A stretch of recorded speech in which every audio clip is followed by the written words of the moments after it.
Welcome to this explainer. We are jumping right into a super specific but absolutely crucial piece of the sustainability puzzle today. Seriously, if you've ever stared at an ESG report and just wondered what the raw numbers are actually telling you about a company's real-world performance, well, you're in the right place. We're going to explore the secret engine that makes sustainability data actually mean something in the highly complex, totally global world of medical equipment and supplies.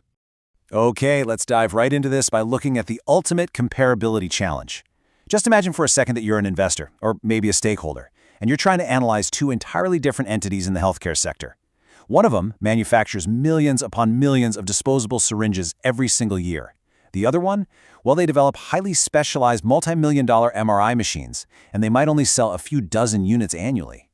If you're just looking at their raw sustainability numbers, things like total waste generated or total products recalled, how can you possibly compare those two businesses fairly? You can't. A raw number is literally just a number, at least until it has some context. So to solve this exact problem, we turn to the SASB standards framework. Specifically, we're looking at the standard for the medical equipment and supplies industry. This framework, which is now managed by the IFRS Foundation, gives entities a highly structured way to disclose their risks and opportunities. But here's the really clever part. It doesn't just ask for raw data on environmental or social impacts. It actually comes with a built-in mechanism to make that data universally readable and, more importantly, comparable across completely different business models. Enter the unsung hero of our explainer today, the activity metric. The standard explicitly defines these as metrics that quantify the scale of specific activities or operations by an entity. Think of them as your baseline. They tell you exactly how big, how broad, or how active a company's operations truly were during the reporting period. Without this baseline to establish the actual size of their footprint, honestly, you're just flying blind. Now, for the entire medical equipment and supplies standard, there is one single solitary activity metric.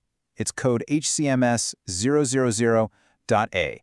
And what it does is require an entity to report their exact number of units sold, but importantly categorized by product type. By breaking down those total units into specific categories, distinguishing those massive multi-million-dollar imaging devices from the high-volume, low-cost disposable supplies, organizations are providing the precise operational scale that analysts need to understand literally everything else they report. Right in the introduction, the standard makes this absolutely crucial point. Activity metrics are intended for use in conjunction with other metrics to normalize data and facilitate comparison. So, in other words, metric HCMS 000.A is absolutely not meant to stand alone. You don't just proudly report your units sold and call it a day. Instead, this metric acts as the vital decoder ring for every single other piece of quantitative data in your sustainability report. It's the denominator to your numerators. Let's actually look at why this matters in the real world for something like product safety. Having 100 product recalls, well, that sounds totally catastrophic if you're that niche maker of complex MRI machines we talked about earlier. 100 recalls could literally mean your entire inventory for the decade is flawed. But it's a completely different story for a company selling tens of millions of disposable surgical gloves. 100 defective gloves out of 10 million units sold is just a tiny fraction of a percent. By taking that raw data and dividing it by our activity metric, we shift from a meaningless raw number to a highly actionable normalized performance rate. So let's see how this builds across the entire standard. The framework focuses on 6 core sustainability disclosure topics: affordability and pricing, product safety, ethical marketing, product design and lifecycle management, supply chain management, and business ethics. These are the areas most likely to affect a company's financial health and their access to capital. The activity metric is basically the lens that brings all the data within these 6 topics into sharp focus. Let's look at a few specific examples to see how this works in practice. First up, let's zoom in on product safety. In the medical field, safety is obviously paramount, right? Equipment failures or manufacturing defects can lead to massive liability claims. The standard requires an organization to disclose the total units recalled. But as we just learned, that raw number only becomes a truly comparable industry-wide metric when an analyst divides it by our activity metric, the total units sold by category. That simple calculation gives you the company's true recall rate, making it instantly clear if they are dealing with a systemic manufacturing issue or just a minor quality control blip. We see the exact same dynamic when we zoom in on product design and lifecycle management. The industry is facing increasing regulatory and consumer pressure regarding the environmental impact of their products, especially when it comes to end-of-life disposal. So the standard asks entities to report the total amount in metric tons of products accepted for take-back and recycling.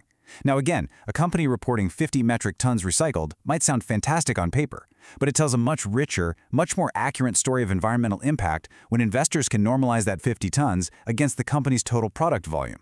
It shows the true scale and effectiveness of their take-back programs rather than just acting as an isolated vanity metric. When you really break this pattern down, you see how combining these topics with the activity metric creates a true apples-to-apples comparison across the global healthcare sector.